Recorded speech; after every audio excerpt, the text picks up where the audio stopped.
You ever notice how some places feel like they're holding their breath? Like every window, every creaking floorboard, every blade of grass has seen too much and is trying not to say anything? That's the strange thing about the Kennedy homes at Hyannis Port. People imagine glamour, a picture-perfect dynasty lounging by the water in crisp white shirts. But when you get close enough, when you start paying attention to what actually happened behind those sea-salted walls, the shine falls away fast. What you're left with is something far more haunting, and honestly, far more human. It's the story of a family that built an empire on charm and ambition, only to watch that same empire become heavy enough to crush them from the inside. Picture this. A bright summer day on Cape Cod, the sky wide open, the water so calm it looks like glass. If you didn't know any better, you'd think this was the safest, happiest, most charmed place on earth. But the Kennedys' compound wasn't a retreat in the way vacation homes are supposed to be. It was more like a pressure chamber. Every time a tragedy hit the family, they were pulled right back here. Weddings, eulogies, presidential strategy sessions, quiet breakdowns. Reporters camped outside the gates. It all happened in the same cluster of houses, like the universe kept insisting that the story circle back to this one patch of land. And it didn't start as a symbol of anything. When Joseph P. Kennedy Sr. first bought the main house in the 1920s, it was just a summer getaway for a wealthy, fast-rising political aspirant with a chip on his shoulder. He'd made a fortune young, and he wanted everything around him to signal that he was a man to watch. But the thing about old money spaces is that they remember the people who lived in them. They absorb the emotions, they store the whispers, they turn into mirrors. And Hyannis Port would eventually hold too much. What's wild is how deceptively ordinary the place looks. These aren't palaces. They're big, sure, but not the kind of monstrous mansions you see from families who want you to know they're rich. The Kennedys went for something that felt familiar, almost modest, as if they were trying to blend in. That was always their trick, power wrapped in normalcy. But walk through those rooms and you realize normal was the last thing happening here. Joe Sr. treated the compound like a training ground. Every child was expected to become something extraordinary. There were rules, expectations, a kind of unspoken contract that your life belonged not just to you, but to the family brand. And you can almost imagine those kids, John, Robert, Ted, the older siblings whose names have been swallowed by history, running across the lawn without yet understanding that the world had already placed its hands on their shoulders. There's something unsettling about looking at old photographs of them in Hyannis Port. If you glance quickly, they look like any family, spending summers by the ocean. But stare long enough, and you notice the tension around the eyes, the stiffness in the posture, the way they're never quite relaxed. As if they knew their father wasn't just watching them, he was judging the trajectory of their futures. That's the part of the story people forget. The weight didn't come later with politics and fame. It was baked into the foundation from the very beginning. Hyannis Port wasn't just a home, it was an incubator for a dynasty that demanded perfection at any cost, and the cost was enormous. One of the earliest cracks in the facade happened inside those walls, long before the tragedies the world talks about. Rosemary Kennedy, Joe Sr.'s eldest daughter with cognitive disabilities, struggled under the family's relentless expectations. She was loved, but the love wasn't enough to protect her from the pressure to fit into the mold. What happened next is one of the darkest chapters in the Kennedys' private history. A failed lobotomy ordered by her own father, a decision that would haunt the family for generations. The compound was part of her life before and after, but after the surgery, she was gone from it, physically, emotionally, spiritually, and everyone pretended otherwise. Imagine the silence in that house after she was moved away. A space built on performance suddenly forced to hide a wound so deep it became part of the architecture. You can feel that silence if you stand on the porch today. It's heavy, like something unresolved still lingers there. The tragedies kept stacking, each one bending the house a little more, like storms eroding the coastline.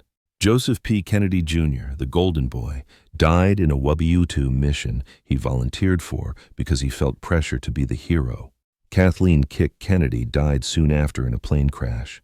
And each time, the family returned to Hyannis Port because this was where they regrouped, where they mourned, where they pretended to be whole for the cameras waiting just beyond the hedges. That's the thing. The compound wasn't just private. It was a stage. Reporters would swarm the area whenever anything happened to the Kennedys, and somehow the family always got photographed on the lawn like they were characters in a political drama, instead of actual people going through unimaginable losses. Hyannis Port became both refuge and battlefield, a sanctuary and a spotlight. And yet, despite everything, there was something magnetic about the place. John F. Kennedy would bring advisors there, pacing the grounds while debating foreign policy. Robert Kennedy turned the smaller cottage into a strategy hub during his campaigns. Ted Kennedy returned after every major crisis in his life, seeking stability but finding memories instead. These houses saw ambition at its peak and grief at its rawest, sometimes within the same hour. You can almost imagine the contrast. A summer breeze coming off the water, kids running on the sand, and inside the house, someone receiving news that would change American history. It happened more than once. The halls might still be holding on to echoes of phone calls that stopped families in their tracks. And yet, oddly enough, people who visited often described the place as warm, even charming. Not elegant, not cold, not decorated to impress, just lived in. As if the Kennedys were trying to cling to some version of a normal life, even while being pulled into a world where nothing stayed normal for long. But that warmth sits right beside the truth that the compound was built on ambition and eventually buried under grief. And when you look closer, you start noticing little details that hit harder the more you think about them. A chair John always sat in, left exactly where it's been for decades. The dock where he taught his children to sail, even though the family rarely speaks of it. The spacious rooms that feel slightly too empty now, like they're waiting for voices that won't ever return. What makes this story tragic isn't just what happened to the Kennedys. It's the way those houses turned into symbolic containers for the pressure, the expectations, and the loss. They were supposed to be a symbol of triumph, but they ended up becoming a reminder of the fragility beneath the myth. And the deeper you go, the more you realize the compound didn't just witness the downfall.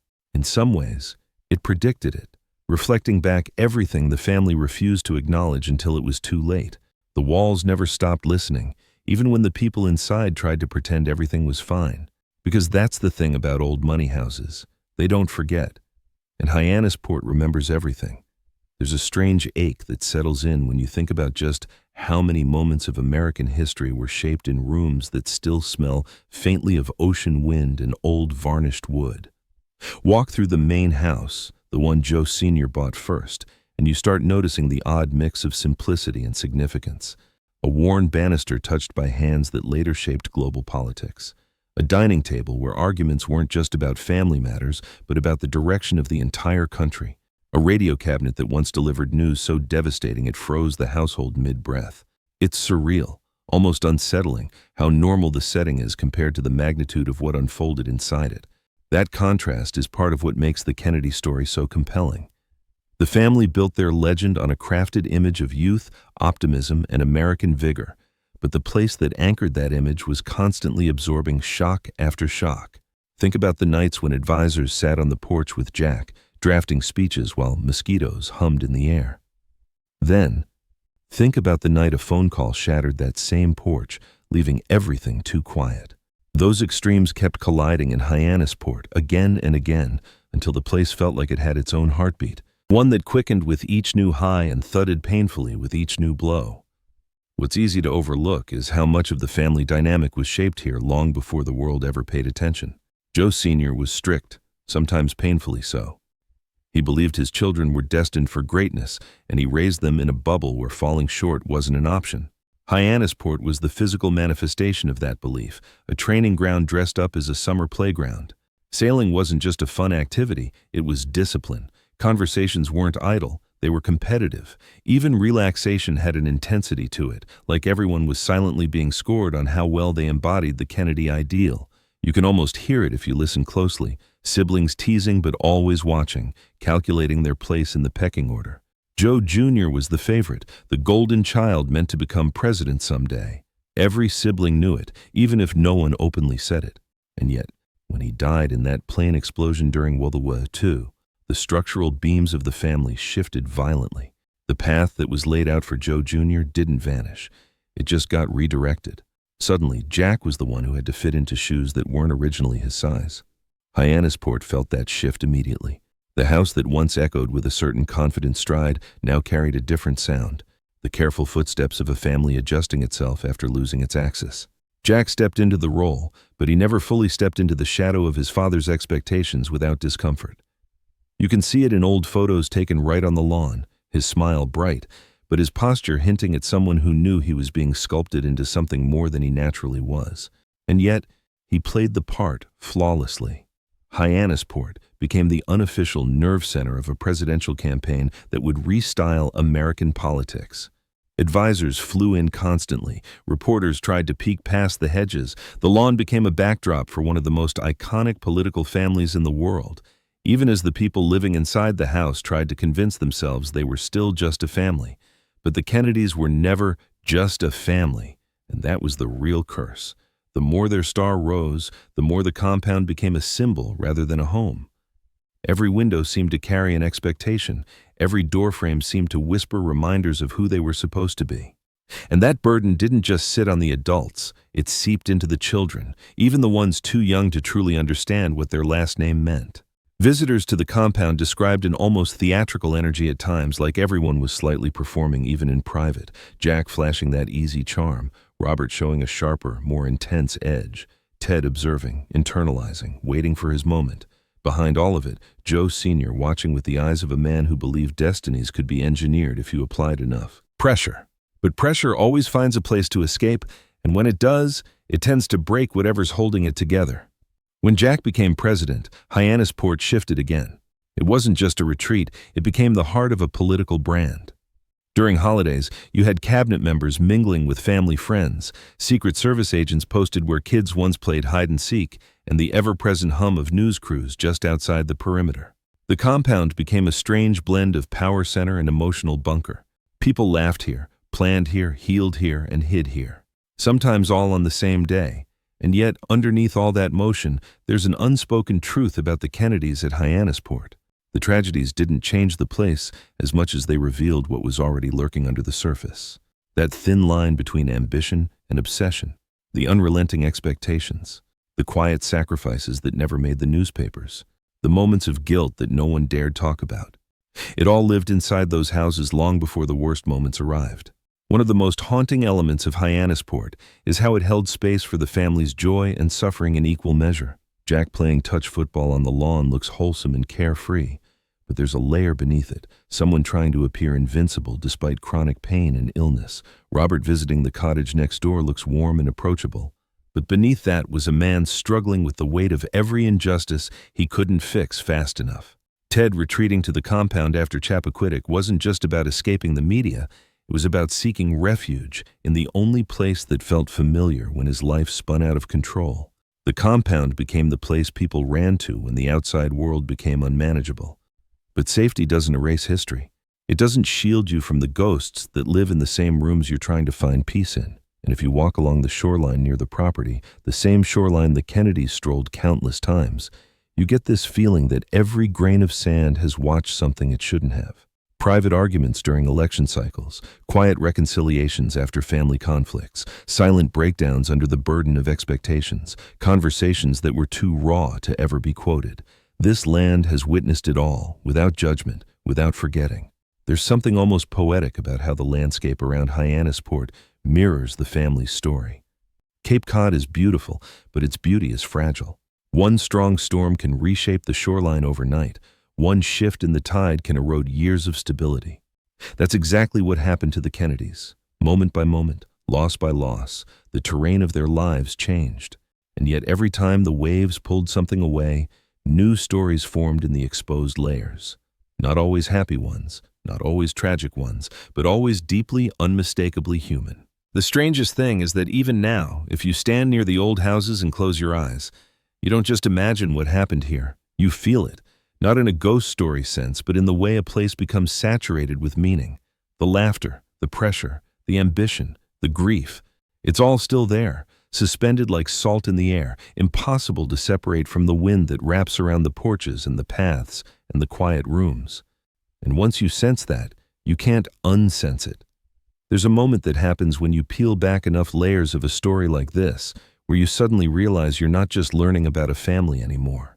You're learning about what happens when people try to outrun their own limits, their own past, their own humanity.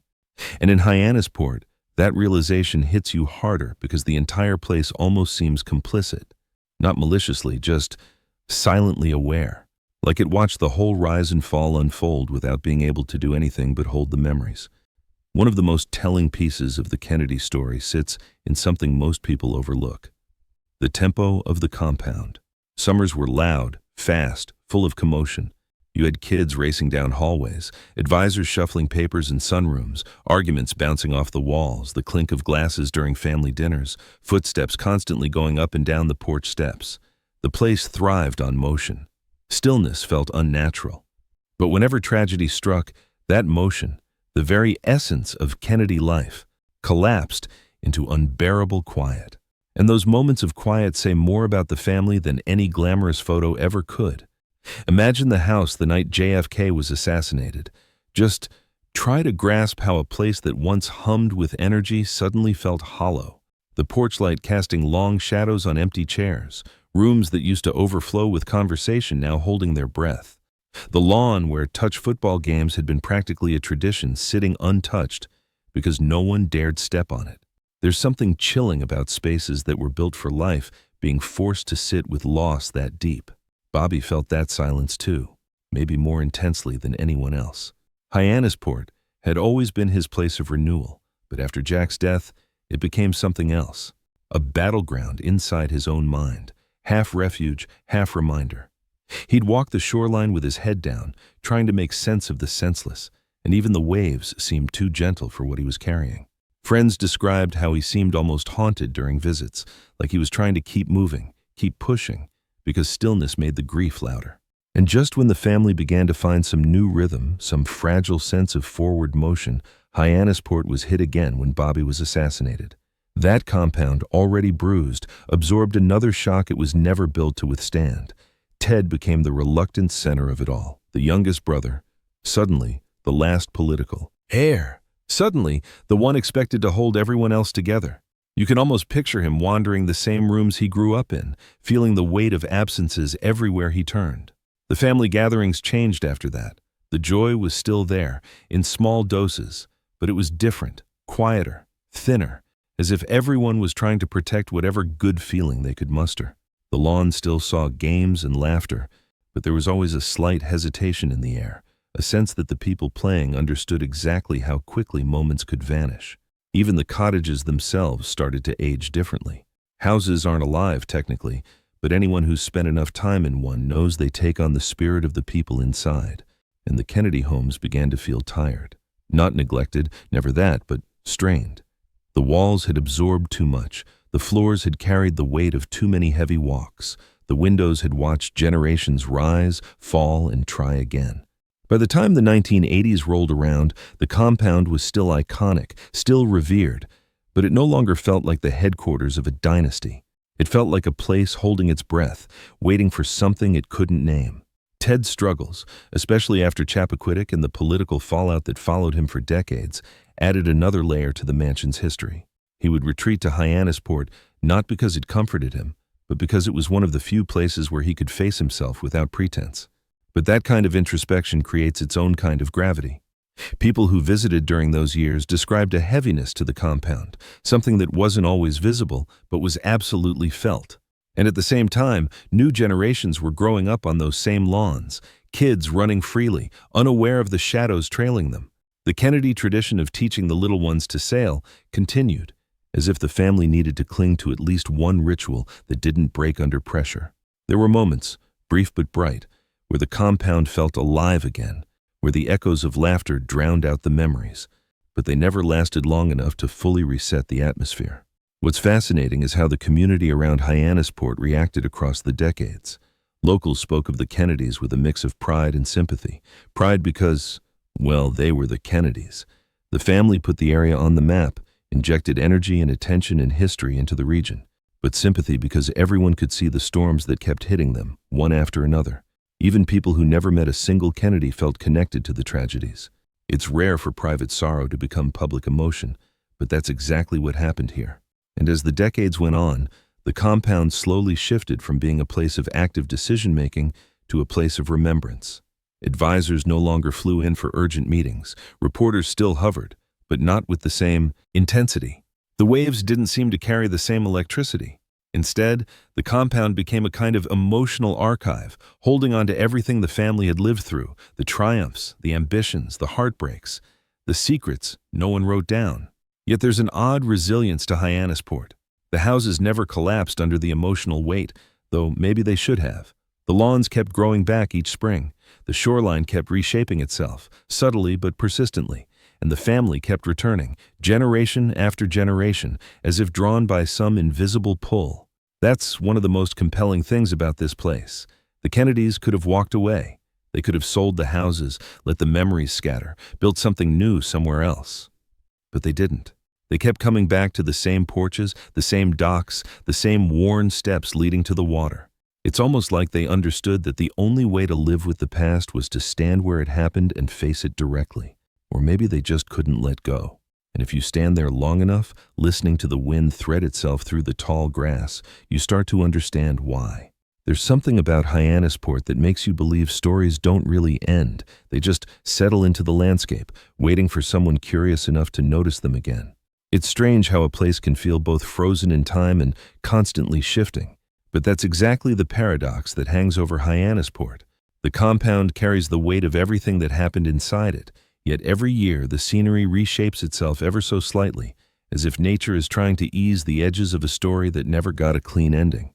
Stand near the water long enough and you notice how the shoreline moves, how the sandbanks pull back and reform, how the wind carves new patterns into the same dunes the Kennedys walked decades ago. It's as if the land keeps rewriting itself while the houses remain stubbornly unchanged, clinging to memories that refuse to erode. And maybe that stubbornness is the real heart of the tragedy here.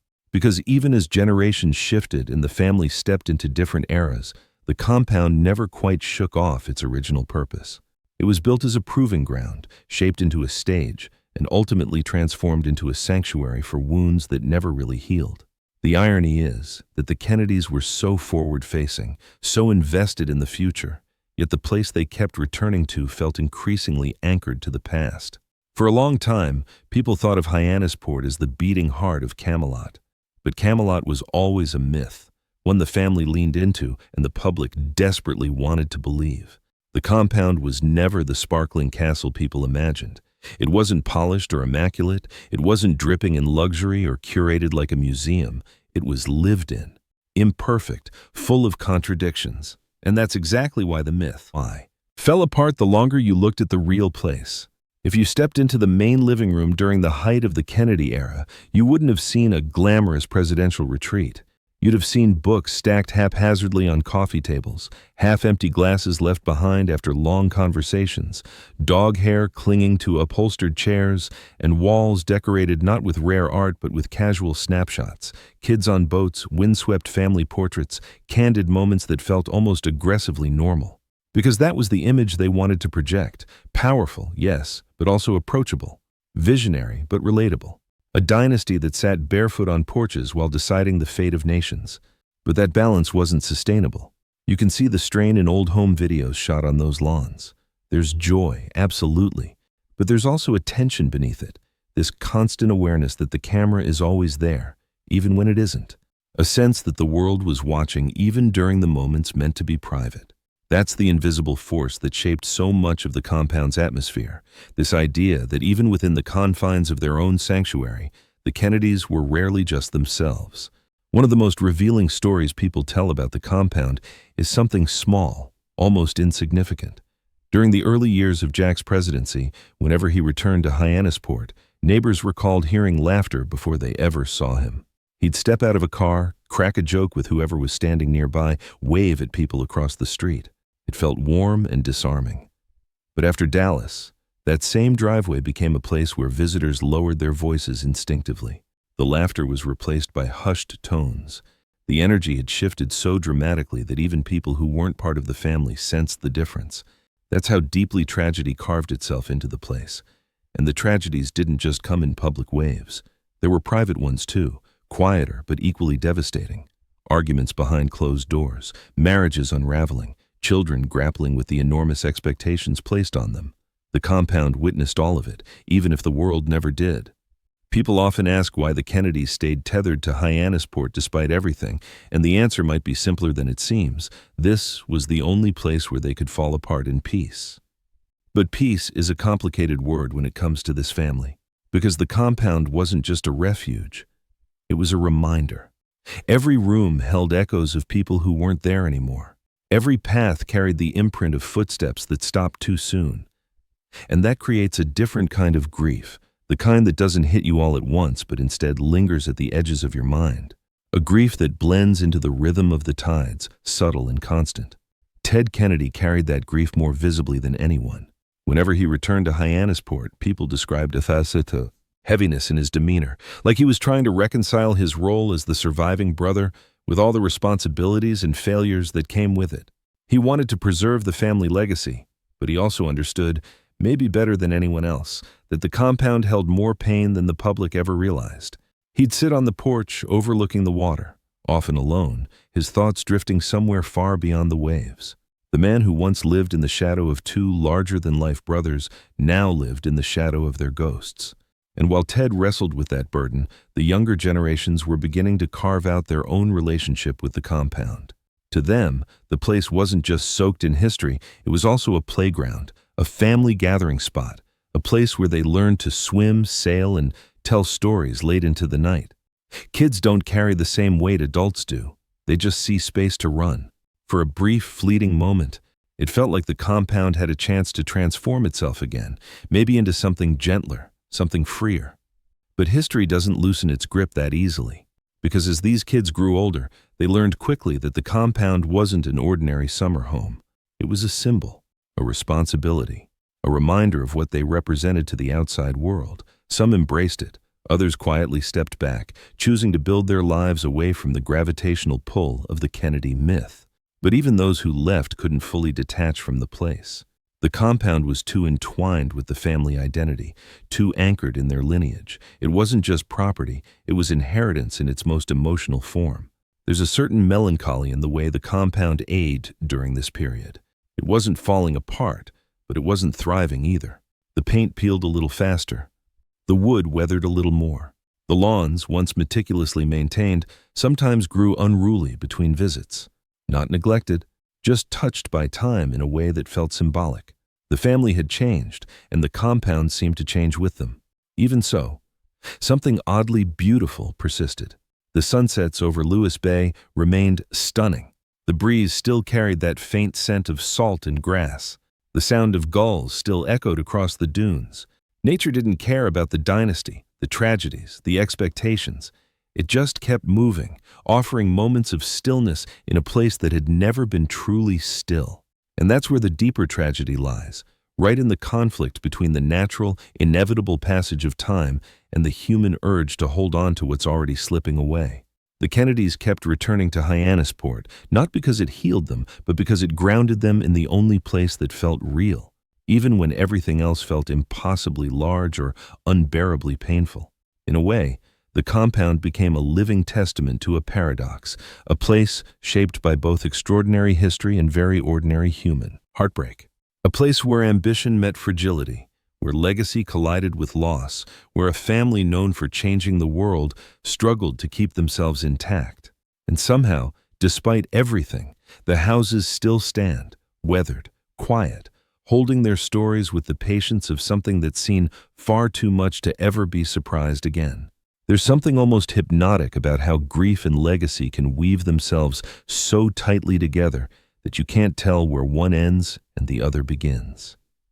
Hyannis Port became that kind of place, a crossroads where the past kept reaching into the present, tugging gently, sometimes violently, reminding every Kennedy who walked through those doors that nothing they carried was theirs alone.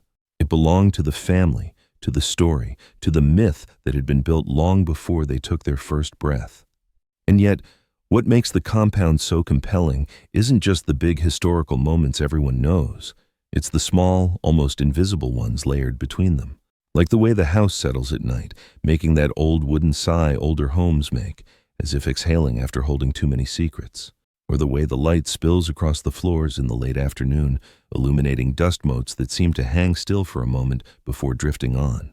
Those quiet, ordinary details hit differently when you realize how many extraordinary lives moved through those same spaces. Walk into the kitchen, the same kitchen where generations grabbed breakfast before early sale races or hushed phone calls, and you're struck by how unchanged it is. Tiles that have seen everything from spilled milk to spilled wine. Cabinets that have been opened by hands that shaped policy and hands that just wanted a cookie. It's humble, almost aggressively simple. And that's what makes the emotional weight even heavier. Greatness happened here, but so did fear, doubt, and all the messy stuff of being human. During the 1990s and early 2000s, the compound entered a different phase. Not the Camelot glow, not the crisis-soaked years of immediate loss, but a quieter, more introspective era. The world had moved on in many ways, shaped by new political families, new scandals, new heroes. But Hyannis Port remained a place where the Kennedys gathered, always with a mix of celebration and remembrance. Holidays were lively, filled with kids running in and out, dogs barking, adults laughing in that loud, unmistakable Kennedy way. But woven into those sounds was an undertone, a kind of echo from the past, soft but persistent. The house seemed to carry that duality, especially during summer evenings. Picture this: the sun dipping low across Nantucket Sound, the sky streaked with orange and rose, the porch crowded with chairs that never seemed to match but somehow looked perfect together. Adults sipping drinks, kids chasing fireflies, someone grilling, someone telling a story everyone's heard a dozen times. If you didn't know the history, you'd think it was just a big family enjoying another beautiful night on the Cape. But if you listened closely, there was always a beat of silence beneath it all, a shared understanding that the joy never stayed unbroken for long. That understanding weighed heavily on the younger generations as they began taking on more visible roles. They weren't just living their lives.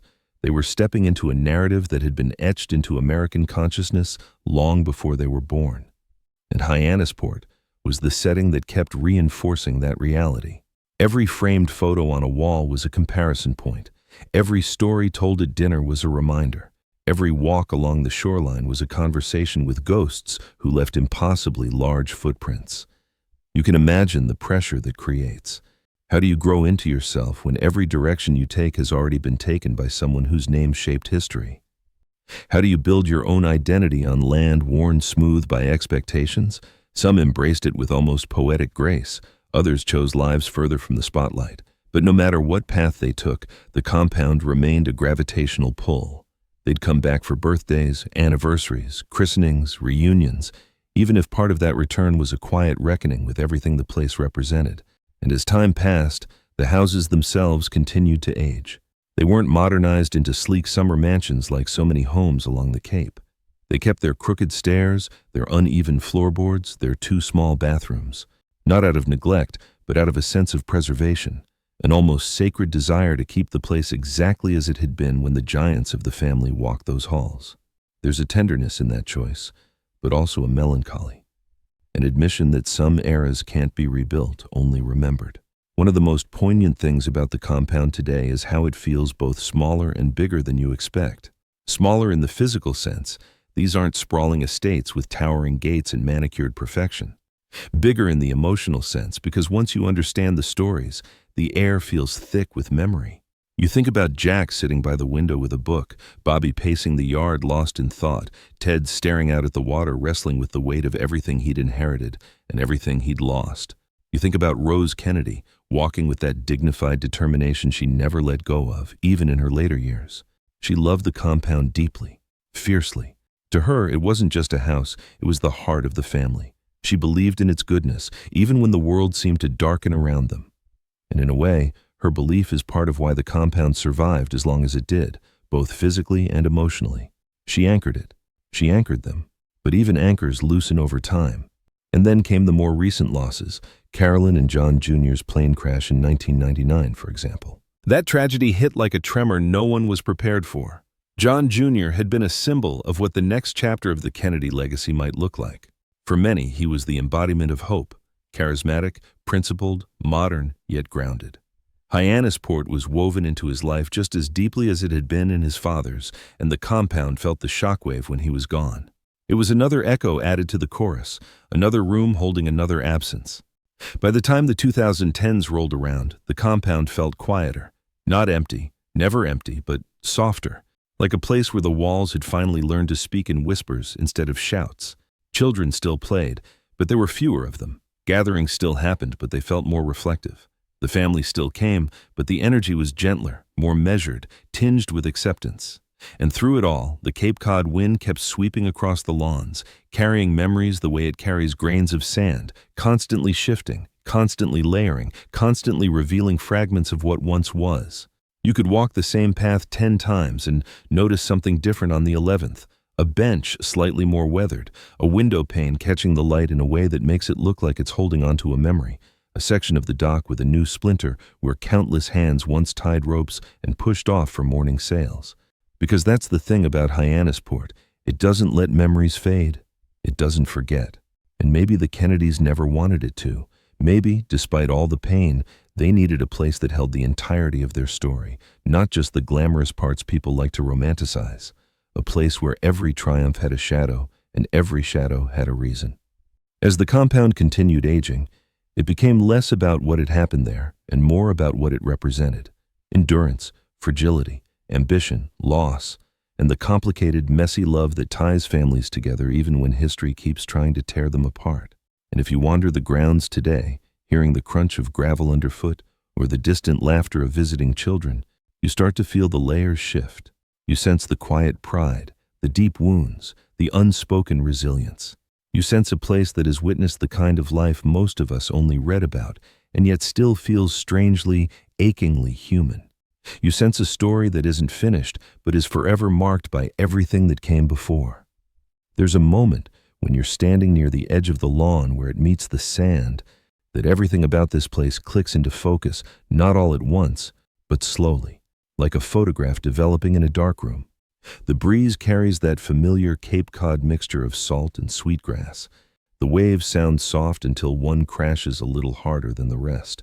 A gull circles overhead, calling out as if it's trying to summon something buried beneath the noise of time.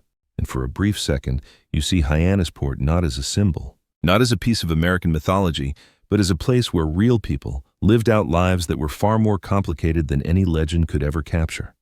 As the 21st century settled in, the compound became an intersection of two emotional worlds, one rooted in the weight of memory, and the other in the quiet desire to move forward without breaking the thread that tied everyone back to this land. The family wasn't trying to recreate the past. They knew that was impossible. But they also weren't ready to let the past dissolve. There's something deeply human about that tension. The push and pull between preservation and renewal, grief and growth, responsibility and individuality. And the compound reflected that tension in subtle ways. Rooms that once overflowed with the chatter of advisors and campaign staff now echoed differently, calmer, but tinged with absence.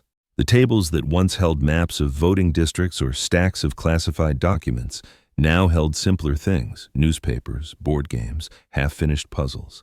The porch, once a swirl of political strategizing and late-night debates, became a place for quiet conversations over morning coffee or slow storytelling at dusk. Yet even in this softer era, the weight of the past was never truly gone. It lived in the photographs that lined the hallways, faces that seemed both close and impossibly distant. It lived in the carefully folded American flags preserved under glass. It lived in the fading sail numbers on old boats pulled up near the boathouse, touched by sun and salt but kept intact because of what they represented. It lived in the stories passed down to kids who listened wide-eyed, trying to understand how the same land they ran across had been the backdrop for events that shaped the entire country. But history is tricky. It doesn't stay still. It grows, it shifts, it accumulates. And as more years passed, the compound began to feel like a repository not just of the Kennedys' legacy, but of their unresolved emotions too. Places don't become haunted by ghosts. They become haunted by meaning. And meaning is something the Kennedys never lacked. What makes this place so tragically compelling is how much it embodies a truth that most people try to avoid. That a family can be powerful and fragile, celebrated and scarred, lucky and cursed, all at the same time. And in Hyannis Port, you can't ignore that duality. It's literally built into the landscape. The beautiful views exist alongside the knowledge of everything the family lost. The easy laughter of kids on the beach coexists with the heavy footsteps of adults who've walked that same path carrying unspoken burdens. There's a story people close to the family sometimes tell about a night long after the public frenzy around Camelot had faded. A storm had rolled in, one of those sudden Cape storms that seemed to come from nowhere, darkening the sky and bending the trees with almost theatrical force. The power went out briefly. The house went quiet except for the wind, and for a moment, a few people sitting together on the porch swore they could hear something. Maybe not literally, but emotionally. A presence, a heaviness, the echo of every moment that had shaped the family's story. Not eerie, exactly. More like the house inhaling deeply, remembering. We all do that sometimes, those deep breaths where memory sneaks in whether we want it to or not. Hyannis Port is built on those breaths, and as the years continued and the family continued to grow and scatter and change, the compound settled into a role it had been slowly drifting toward for decades. It became a place of reckoning. Not a dramatic one, not a cinematic one, but a quiet reckoning that happens in private moments. Someone sitting alone in a room thinking about what the family name means today. Someone walking the beach trying to understand how so much loss could coexist with so much privilege. Someone looking at an old framed photo and feeling a mixture of pride, grief, and an ache that doesn't fit neatly into any single emotion. The compound gave space for those emotions, even when nothing else did. It's important to realize that by this point, the Kennedys weren't surrounded by the same mythic glow that followed them in the mid-20th century. Public fascination was still there, but it had changed shape. The world had become more skeptical, more nuanced, more aware of the gap between image and reality. And in that shift, the compound itself became a kind of grounding force, proof that no matter how large a family looms over history, at the end of the day, they're made up of people who grieve, who falter, who age, who try again. There's something poignant about watching the cycle of life continue in a place with so much history baked into every corner. Kids grew into teenagers, teenagers into adults. Some went into public service, some into business, some into advocacy, some into quieter careers where their last name wasn't a spotlight, but a footnote. Yet no matter how differently their lives unfolded, they shared something no one else could fully understand. Their roots were intertwined with a place that held both the brightest and darkest chapters of their family's story. And Hyannis Port adapted to them, just as it had adapted to every previous generation. New furniture appeared alongside old pieces that had been there since the 50s. Renovations happened slowly, thoughtfully, never too drastic. Traditions evolved but never disappeared entirely. Sailing remained a constant, almost a ritual. Walking the shoreline in the early morning remained a kind of meditation. Touch football games popped up occasionally, more for nostalgia than competition. Family dinners still stretched late into the night sometimes, full of overlapping conversations and that uniquely Kennedy blend of warmth and debate. But with all of that came something else, a quiet acceptance that the compound wasn't just a monument to the past. It was a place the family still needed, emotionally, if not politically. They weren't trying to live up to an impossible standard anymore. They were trying to understand it, honor it, and make peace with it. And maybe that's why the compound still feels so alive, even after everything it has absorbed. It's not frozen in the era of Camelot or trapped in the cycle of tragedy. It's something more nuanced, more layered, a living archive, a place where the weight of history is heavy but not suffocating, a place where the echoes of the past don't drown out the present, they inform it. If you stand near the water at sunset, the colors shifting in that slow, dramatic Cape Cod way, you can almost sense the stories blending together. The triumphs, the heartbreaks, the moments of hope that flickered even in the darkest years, the resilience that carried the family into each new decade. And you start to understand that the true tragedy of the Hyannis Port Mansions isn't just the events that happened there. It's how deeply those events shaped the people who kept returning, long after the cameras stopped following them. You start to realize that this place isn't just the backdrop of a famous family's history. It's a character in the story, just as complex, just as scarred, just as enduring. And in that realization, something shifts. The compound goes from being a symbol to being something far more human. A place that has held generations the way an old tree holds rings, each one marking a year of growth, a year of loss, a year of survival. A place where the past is never gone, just resting beneath the surface, waiting for anyone willing to look closely enough to notice.